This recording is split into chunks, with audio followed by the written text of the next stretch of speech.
আউযু বিল্লাহি মিনাশ শাইতানির রাজিম বিসমিল্লাহির রহমানির রহিম রব্বি জিদনি ইলমা রব্বি জিদনি ইলমা রব্বি জিদনি ইলমা।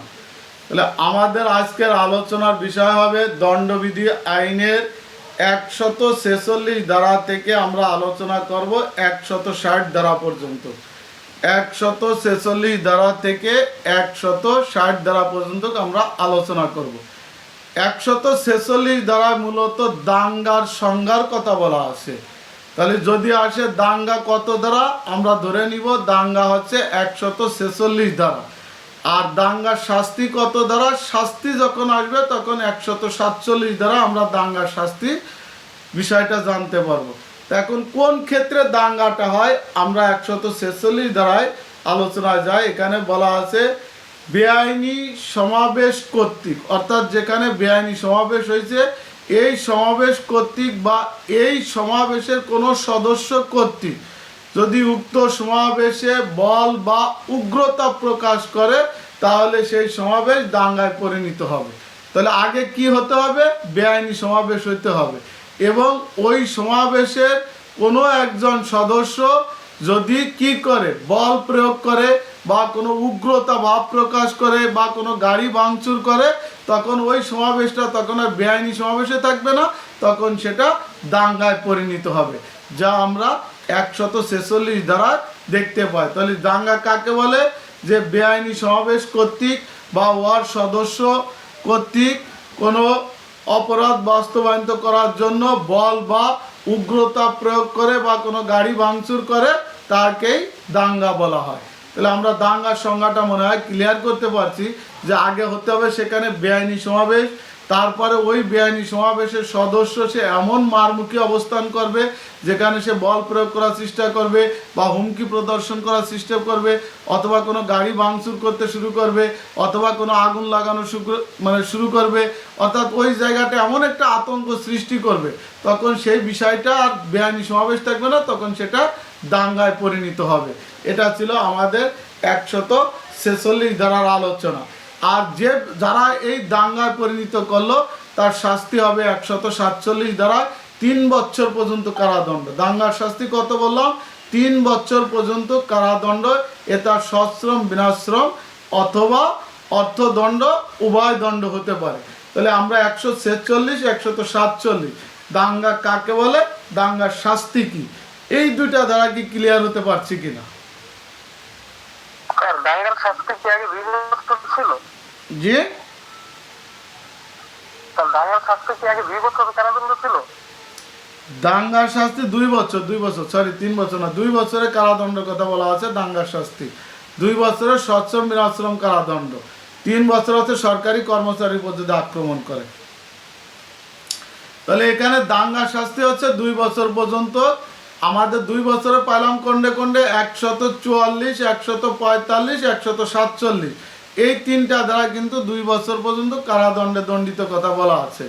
এবার আমরা যাব 148 ধারা, এটা হচ্ছে 3 বছর পর্যন্ত কারাদণ্ড।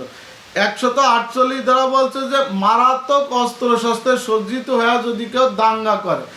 আর 144 ধারা আমরা পড়াইছি মারাত্মক অস্ত্র শস্ত্র সজ্জিত হইয়া যদি কেউ বেআইনি সমাবেশ করে। আর এখানে 148 ধারা বলছে মারাত্মক অস্ত্র শস্ত্রে সজ্জিত হইয়া যদি কেউ দাঙ্গা করে তার শাস্তি বলা আছে এখানে 3 বছর পর্যন্ত সশ্রম কারাদণ্ড বা বিনাশ্রম কারাদণ্ড অথবা অর্থদণ্ড উভয় দণ্ড হতে পারে। এটা ছিল 148 ধারা। মারাত্মক অস্ত্র সংজ্ঞা তো আমরা ওখানে বললাম যে অস্ত্র দ্বারা একজন মানুষেরকে গুরুতর আঘাত করা যায় অথবা খুন পর্যন্ত করা যায়, সেটাই হচ্ছে মারাত্মক অস্ত্র। আর এই অস্ত্র শস্ত্র নিয়ে যদি কেউ দাঙ্গা কাজে নিয়োজিত হয় তাহলে তার শাস্তি হবে 148 ধারা। তার শাস্তি 3 বছর পর্যন্ত সশ্রম বা বিনাশ্রম কারাদণ্ড অথবা অর্থদণ্ড বা উভয় দণ্ড হতে পারে। তাহলে আমরা 147 ধারা পড়লাম দাঙ্গা কাকে বলে, 146 পড়লাম দাঙ্গা কাকে বলে, 147 পড়লাম দাঙ্গার শাস্তি, 148 পড়লাম মারাত্মক অস্ত্র শস্ত্র সজ্জিত হয়ে যদি দাঙ্গায় অংশগ্রহণ করে তার শাস্তির কথা। আর 144 হচ্ছে বেআইনি সমাবেশে মারাত্মক অস্ত্র শস্ত্র নিয়ে যদি কেউ অংশগ্রহণ করে। তাহলে আমরা 146, 47, 48 সেম কাছাকাছি, একটা হচ্ছে মারাত্মক অস্ত্রশস্ত্র আর একটা হচ্ছে দাঙ্গা করলে তার শাস্তি 47, আর 148 হচ্ছে মারাত্মক অস্ত্রশস্ত্র নিয়ে দাঙ্গা করার শাস্তি। 149 দ্বারা বলছে যে সাধারণ উদ্দেশ্য বাস্তবায়নের জন্য, অর্থাৎ এই যে বেআইনি সমাবেশ, যখন তারা কোনো একটা সাধারণ উদ্দেশ্য নিয়েই বেআইনি সমাবেশ করে, আর এই বেআইনি সমাবেশ যখন তাদের উদ্দেশ্য প্রতিফলিত হয়, তাদের মধ্যে থেকে যদি কোনো একজন ব্যক্তি এই ধরনের কাজ করে, তাহলে সকলেই সমান অপরাধী হিসেবে গণ্য হবে, যা আমরা 149 দ্বারা আলোচনা দেখতে পাই, যা আমরা পূর্বেই আলোচনা করলাম যে গিয়াসের কথায়, যে বেআইনি সমাবেশে বা দাঙ্গায় তাদের সাধারণ উদ্দেশ্য বাস্তবায়ন করার জন্য প্রত্যেক ব্যক্তির উদ্দেশ্য ছিল এক, এবং এই ব্যক্তিদের মধ্যে কোনো একজন ব্যক্তি যদি এই উদ্দেশ্য হাসিল করে, তাহলে প্রত্যেক সদস্যই সমান অপরাধী হিসেবে গণ্য হবে। আমাদের 34 দ্বারা সদস্য সংখ্যা ছিল 2, আর বেআইনি সমাবেশের সদস্য সংখ্যা হচ্ছে 5, অর্থাৎ 5-এর অধিক, আর 34 বলছে 2-এর অধিক। এইটুক কিন্তু শুধু ডিফারেন্স। ওখানেও কোনো একজন ব্যক্তি যদি অপরাধ সংগঠিত করে, তাহলে সবাই অপরাধী হিসেবে গণ্য হবে, আর এখানেও যদি কোনো একজন ব্যক্তি যদি অপরাধ সংগঠিত করে, তাহলে সবাই হিসেবে গণ্য হবে। ওই জায়গায় তাদের উদ্দেশ্য ছিল একরকম, আর এদের উদ্দেশ্য ছিল সাধারণ, যে তারা এটা বাস্তবায়ন করার উদ্দেশ্য নিয়েই আসছে। এই হলো দুইটার বিষয়ে সাধারণ অভিপ্রায়, আর হচ্ছে শুধু অভিপ্রায়ের মধ্যে পার্থক্য, যেটা যদি আসে 34 দ্বারা আর 149 দ্বারার মধ্যে পার্থক্য অনেক সময় এটা এসে থাকে। আর 150 দ্বারা যেটা বলছে যে বেআইনি সমাবেশের জন্য কোনো লোককে ভাড়া করা অথবা এই ভাড়া কাজে যদি কেউ সহায়তা করে, তার শাস্তির কথা বলা আছে। অর্থাৎ আপনি বেআইনি সমাবেশ হবে, অর্থাৎ একটা সমাবেশ হবে হচ্ছে পল্টন ময়দানে, আপনি কিছু লোকরে এখান থেকে ভাড়া করে নিয়ে গেলেন, যে লোক ভাড়াইতে আছে তার শাস্তির কথা বলে না, আপনি নিয়ে যাচ্ছেন ভাড়াটে করিয়া, আপনার শাস্তির কথা বলছে, এবং এই আপনার ভাড়া করার কাজে যে ব্যক্তি আইনে লোক দিল সেই ব্যক্তির কথা, অর্থাৎ আপনাকে সহযোগিতা করলো, এই দুই ধরনের ব্যক্তি শাস্তির কথা বলা আছে 150 দ্বারা। অর্থাৎ যে ব্যক্তি কোনো লোককে ভাড়াটিয়া হিসেবে আনলো, অথবা ওই ব্যক্তিকে ভাড়াটিয়া হিসাবে আর একজন ব্যক্তি সহযোগিতা করলো, তার শাস্তি হবে 150 দ্বারা। এখানেও বলা আছে 6 মাস পর্যন্ত কারাদণ্ড, অর্থদণ্ড বা উভয় দণ্ড হতে পারে। এটা ছিল আমাদের 150 দ্বারার আলোচনা। তাহলে আমরা আবার একটু পুনরায় ফিরে যাই। 146 দ্বারা আলোচনার যে বিষয়টা ছিল, সেটা হচ্ছে দাঙ্গা কাকে বলে। যদি কোনো বেআইনি সমাবেশ কর্তৃক বা ওয়ার্ড সদস্য কর্তৃক সাধারণ উদ্দেশ্য বাস্তবায়নের জন্য যদি বল, উগ্রতা বা গাড়ি ভাঙচুর করে, তাহলে সেটা দাঙ্গায় পরিণত হবে। এটা বলা আছে 146 দ্বারা আলোচনা। 147 দ্বারা বলছে দাঙ্গা করার শাস্তি 2 বছর পর্যন্ত কারাদণ্ড, যদি সশ্রম বা বিনাশ্রম বা উভয় দণ্ড, অর্থদণ্ড বা উভয় দণ্ড হতে পারে। আর 148 দ্বারা বলছে যে মারাত্মক অস্ত্রে সজ্জিত হয়ে যদি কেউ দাঙ্গায় অংশগ্রহণ করে, তার শাস্তির কথা বলা আছে সর্বোচ্চ 3 বছর পর্যন্ত কারাদণ্ড, তারপরে সশ্রম বা বিনাশ্রম হতে পারে, বা অর্থদণ্ড বা উভয় দণ্ড হতে পারে। এটা ছিল 148 দ্বারা আলোচনা। আমরা 149 দ্বারা যেটা বলছি, সাধারণ উদ্দেশ্য বাস্তবায়ন করার লক্ষ্যে কতিপয় ব্যক্তি মিলে যদি কোনো কাজ করে, তাদের মধ্যে যদি কোনো একজন ব্যক্তি সেই কাজ সম্পূর্ণ করে, তাহলে সকলেই সমান অপরাধী হিসেবে গণ্য হবে, যা আমরা 149 দ্বারা আলোচনা দেখতে পাই। 150 দ্বারা বলছে যে বেআইনি সমাবেশের জন্য যদি কোনো ব্যক্তি লোক ভাড়া করে, আর এই ভাড়ার কাজে যদি কেউ তাকে সহযোগিতা করে, এই দুই ধরনের ব্যক্তি শাস্তির কথা বলা আছে 150 দ্বারা। আর এর শাস্তি হবে 6 মাস পর্যন্ত কারাদণ্ড। এটা সশ্রম হইতে পারে, বিনাশ্রম হইতে পারে, পাশাপাশি অর্থদণ্ড হইতে পারে। এই ছিল আমাদের 150 দ্বারা পর্যন্ত আলোচনা। এই জায়গাগুলো কি ক্লিয়ার আপনারা? তাহলে আমরা 151-তে যাব। Clear sir. 151 ধারাটা অনেকেই জটিল করে ফেলছে, যে 151 আর 144 ধারা। ওঝা বলছে যে বেআইনি সমাবেশের ছত্রভঙ্গ, না 145 ধারা, যে বেআইনি সমাবেশে ছত্রভঙ্গ হওয়ার আদেশ দেওয়ার পরও যোগদান করলে শাস্তি, আবার এখানে বলছে যে সমাবেশে যোগদান মানে ছত্রভঙ্গ হওয়ার আদেশ দেওয়ার পরও শাস্তি। এই জায়গাটা কি কেউ বুঝতে পারছেন যে কি সমস্যা আছে? কারো কি 151 ধারার বিষয়টা জানা আছে? ফেরদৌস, আপনি কি বলতে পারেন 145? মিনহাজ, আপনার কথা মানে আসছে সময় কেমন জড়ায় আসে, আমরা ক্লিয়ার শুনতে পারি না। স্যার জানা নাই, একটু বলেন স্যার, বললে ভালো আমি হয়, তো স্যার। বলবো, কিন্তু এই যে আর সমস্যাটা কোথায়? ফেরদৌসির কি জানা আছে এটা কি? ওইখানে ফেরদৌস, হচ্ছে হ্যাঁ, আপনার প্রথমে সমাবেশের সদস্য হওয়ার জন্য মানে নিষেধ করা স্যার।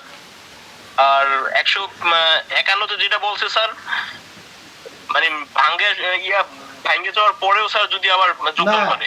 এই ভাঙ্গে যাওয়ার কথা বলছে হচ্ছে আপনার 145-এ, যে বেআইনি সমাবেশ ছত্রভঙ্গ হওয়ার আদেশ দেওয়ার পরেও যদি কেউ যোগদান করে।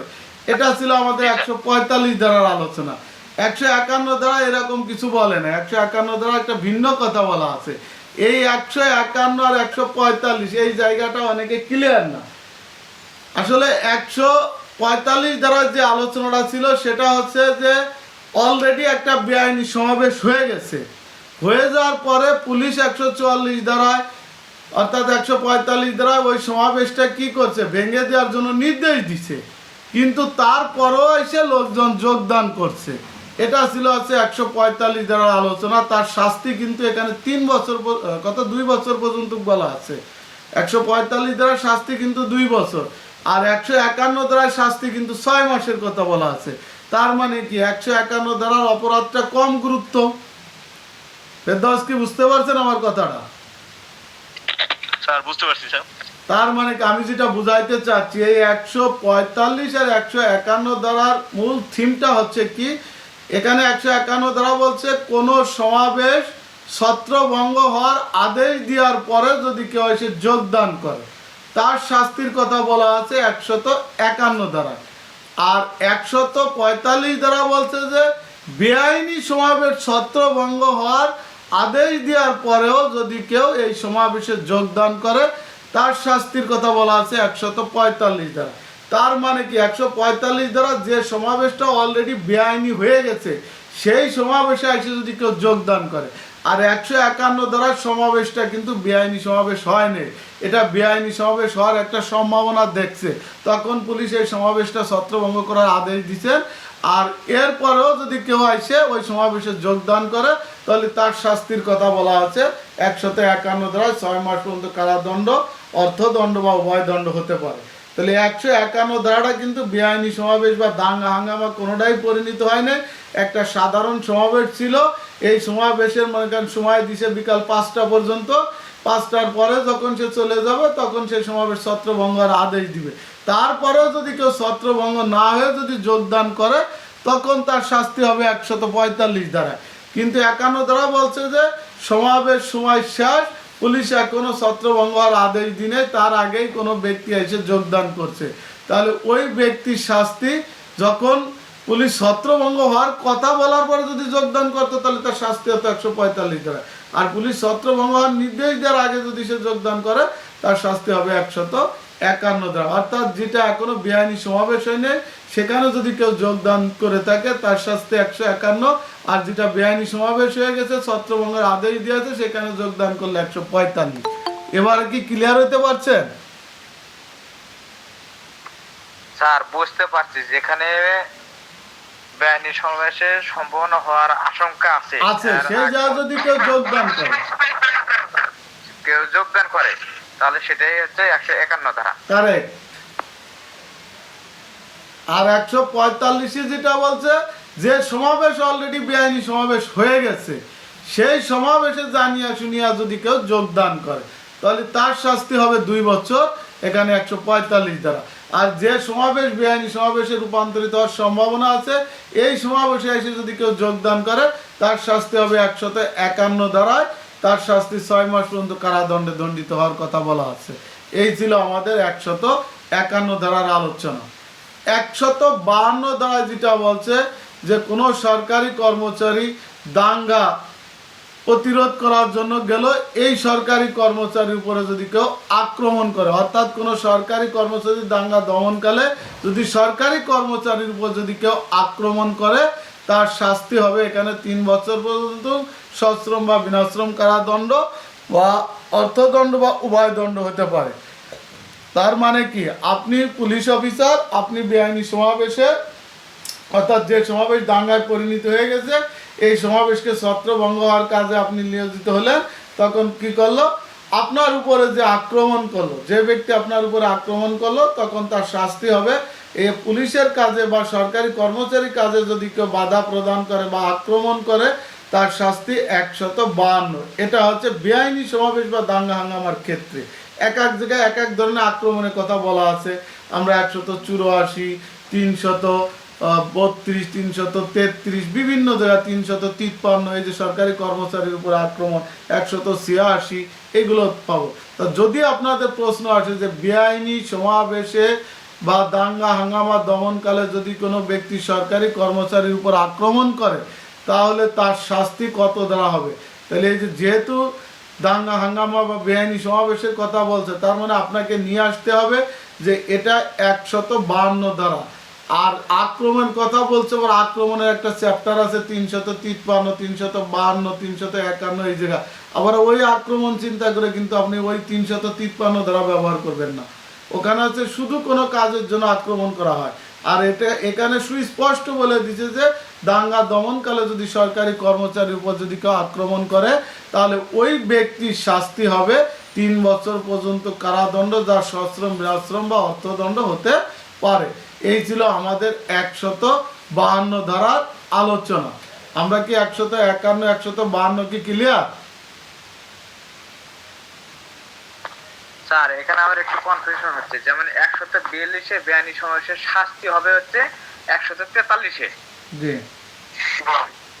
আর এটা শুধু হচ্ছে যে 152-এর যে দাঙ্গা হাঙ্গামার যে শাস্তি, এটা কি 3 বছরে, এটা যে 152-তে হবে? 152-তে। আচ্ছা, আপনি এই যে আমি আপনাকে ক্লিয়ার করতেছি, 152 হচ্ছে যে ব্যক্তি বেআইনি সমাবেশে করলো তার শাস্তির কথা বলা আছে। সে কিন্তু কোনো সরকারি কর্মচারীর উপরে আঘাত, আক্রমণ এসব কোনো কিছু করে না, শুধু সে বেআইনি সমাবেশে যোগদান করছে, তার শাস্তি আছে 143 ধারা।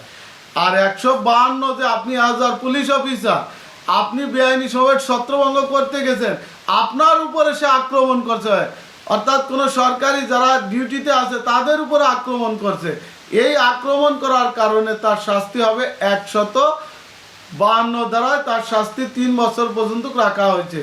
এটা বলা আছে 152 ধারা আলোচনা। এবার কি বুঝতে পারছেন আপনি? জি স্যার, এবার ক্লিয়ার হয়েছে স্যার। জি। আর কারো কোনো সমস্যা না থাকলে আমরা 153 চলে যাও। 53 ক, খ, 3টা ধারা আছে এখানে। কিন্তু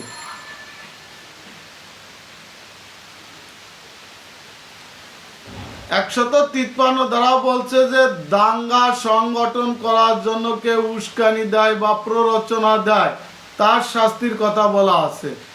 অর্থাৎ একটা বেআইনি সমাবেশে যাই হচ্ছিল, এর মধ্যে একজন উস্কানি দিল যে চুপচাপ বসেছিস কা, গাড়ি ঘোড়া ভাঙচুর কর বা পুলিশের উপর আক্রমণ কর বা এখানে বল প্রয়োগ কর, ভাঙে চুরে ফেলা, তারপর দোকানপাট ভাঙচুর কর, এই যে এই ধরনের কাজ করার জন্য যদি কোনো ব্যক্তি উস্কানি দেয়, তার শাস্তি হবে 153 ধারা। অর্থাৎ যদি কোনো ব্যক্তি দাঙ্গা অনুষ্ঠান করার জন্য কোনো অপর কোনো ব্যক্তিকে কি দিল, উস্কানি দিল বা প্ররোচনা দিল বা সহায়তা করলো এই কাজের জন্য, তার শাস্তি হবে 153 ধারায় 6 মাস পর্যন্ত কারাদণ্ড, অর্থদণ্ড বা উভয় দণ্ড হতে পারে। এটা ছিল 153 ধারার আলোচনা। 153 ক ধারায় যেটা আলোচনা করা আছে, বিভিন্ন শ্রেণীর মধ্যে শত্রুতা বর্ধন করা। অর্থাৎ যদি কোনো ব্যক্তি তার কথার দ্বারা বা কাজের দ্বারা বা কোনো লেখালেখির দ্বারা বা কোনো কল্পনামূর্তির দ্বারা অপর কোনো শ্রেণী, অর্থাৎ শ্রেণী বলতে এখানে বোঝায় যে কোনো ধর্মীয় বিষয়গুলোর উপরে বা এমন কোনো কথাবার্তা বলছে যে কথাবার্তার মাধ্যমে একটা দাঙ্গা সৃষ্টি হয়েছে, তাহলে তার শাস্তির কথা বলা আছে 153 ক দ্বারা। এখানে বলা আছে আপনার কত বছর, 2 বছর পর্যন্ত কারাদণ্ডে দণ্ডিত করা যাবে। অর্থাৎ এমন কোনো উস্কানিমূলক সে কোনো কথাবার্তা বলছে, তাতে দেখা গেছে হিন্দু আর মুসলমানের ভিতর কোনো একটা গোলযোগ সৃষ্টি হয়ে গেছে, কোনো ধর্ম নিয়ে কোনো কটূক্তি করে দিছে, অর্থাৎ দাঙ্গার পরিণত হয়ে গেছে। এই ধরনের যদি কোনো কার্যকলাপ কোনো ব্যক্তি করে, তার শাস্তির কথা বলা আছে যে উস্কানি দেওয়ার জন্য তার শাস্তি হবে 153 শ টাইপের ক ধারা মোতাবেক 2 বছরের কারাদণ্ডে দণ্ডিত করার কথা বলা আছে। আর 153 খতে যেটা বলা আছে, যদি কোনো ব্যক্তি কোনো ছাত্রদেরকে রাজনৈতিক কার্যকলাপে অংশগ্রহণ করার জন্য তিনি কি দেন, রাজনৈতিক ছাত্রগুলো প্রচারিত করেন, অর্থাৎ তাকে উস্কানি দেন রাজনীতি করার জন্য, তাহলে ওই ব্যক্তির শাস্তি হবে 2 বছর পর্যন্ত কারাদণ্ড। এটা সশ্রম, বিরাশ্রম বা যে কোনো দণ্ডে দণ্ডিত হতে পারে। তাহলে আমরা 153 দ্বারা কি পেলাম, 153 দ্বারা পেলাম যে দাঙ্গা করার জন্য যদি কোনো ব্যক্তি কাউকে উস্কানি দেয় অথবা প্ররোচনা করে বা সহায়তা করে, তার শাস্তির কথা বলা আছে 6 মাস পর্যন্ত কারাদণ্ড, অর্থদণ্ড বা উভয় দণ্ড হতে পারে। আর 153 পদ থেকে বললাম যে কোনো শ্রেণীর মধ্যে যদি শত্রুতা বর্ধন করার জন্য কথার দ্বারা, কল্পনা মূর্তির দ্বারা বা লেখার দ্বারা এমন কোনো উস্কানি দিছে যার মধ্যে একটা দাঙ্গা সৃষ্টি হয়েছে, এই ধরনের উস্কানি দেওয়ার ব্যক্তির শাস্তির কথা বলা আছে 2 বছর পর্যন্ত সশ্রম, নিরাশ্রম কারাদণ্ড বা অর্থদণ্ড, উভয় দণ্ড হতে পারে। এরপরে 153 খ দ্বারা যেটা বললাম যে কোনো ছাত্রদেরকে রাজনৈতিক কার্যকলাপে অংশগ্রহণ করার জন্য যদি কেউ প্রচারিত করে বা উস্কানি দেয় বা সহায়তা করে, সেই ব্যক্তির শাস্তির কথা বলা আছে 153 শ টাইপের ক দ্বারা। এই দ্বারা তার শাস্তি 2 বছর পর্যন্ত সশ্রম, বিনাশ্রম বা অর্থদণ্ড, উভয় দণ্ড হতে পারে। এই 153 ক, 153 খ, এই তিনটা দ্বারা কি আপনারা ক্লিয়ার হতে পারছেন কিনা? আর তিনটা সেটা দ্বারা বলা হবে। জি, 53 কতে কি শুধু ধর্মীয় বিষয় উস্কানি ছাড়া অন্য কোনো বিষয় হতে পারে না? অর্থাৎ শত্রুতা বন্ধন করা, মানে এমন কোনো কাজ করতে, ধর্মীয় হইতে পারে বা কোন হিন্দু মুসলমানদের মধ্যে এমন কোনো একটা কন্দল তৈরি সৃষ্টি করে দিতে পারে, বা অন্য কোনো ধর্মের প্রতি আঘাত এনে কোনো একটা কথা, অর্থাৎ এমন কোনো একটা জিনিস সৃষ্টি করছে বা এমন একটা কথা বলছে যে, যেমন আমাদের প্রিয় নবী হযরত মুহাম্মদ সাল্লাল্লাহু আলাইহি ওয়াসাল্লামকে নিয়ে কেউ একটা কটূক্তি করছে, এই তা নিয়ে দেখা গেছে 2 এলাকার মধ্যে একটা দাঙ্গা সৃষ্টি হয়ে গেছে। এই যে ব্যক্তিটা কটূক্তি করলো, তার শাস্তির কথা বলা আছে এখানে। আমার কথাটা কি বুঝতে পারছেন সুমন?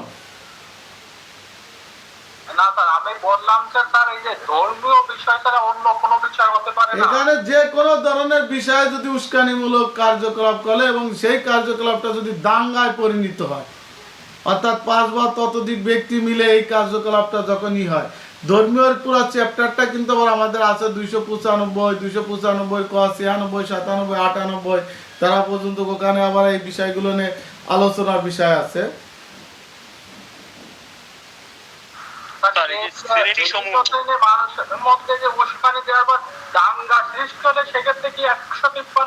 জি জি জি, যখন দাঙ্গা সৃষ্টি হবে, কারেক্ট। আর মূল ধারা তো থাকবে। আপনি দেখবেন যদি কেউ থানায় চাকরি করেন, দেখবেন যে এই যে দাঙ্গা হচ্ছে, অর্থাৎ যখন 5 বা ততোধিক ব্যক্তি একটা বেআইনি সমাবেশ করলো, সেখানে মারামারি হলো, খুন হয়ে গেল, তাহলে কি খুন হওয়ার কারণে কি তার এই যে 143, 46, 47, 48, 49 এই ধারার শাস্তি না, এই ধারাগুলো তো থাকবেই। এই ধারা আবার টাইনি নিয়ে যাবে যে তাকে যে খুন করা হয়েছে 302, মূল ধারা কিন্তু 302ও চলে যাবে। আপনি কি আমার কথা বুঝতে পারছেন? অর্থাৎ এই যে ধর্মীয় মনে করেন মূল অনুভূতিটা মনে করেন সে এমন একটা উস্কানি দিচ্ছে, আমরা ধর্মীয় কথাটাই বলি, সেটা হয়তো 295 বা 295 দ্বারা মামলা হলো, এর পাশাপাশি যে এখানে একটা দাঙ্গা সৃষ্টি হয়েছিল, ওর পাশাপাশি এই যে 153 টাইপের কটা ওর সাথে যুক্ত হয়ে যাবে, যে ব্যক্তি উস্কানি দিচ্ছে তার পাশাপাশি, অর্থাৎ সে হচ্ছে প্ররোচনাকারী। এবার কি বোঝা গেছে?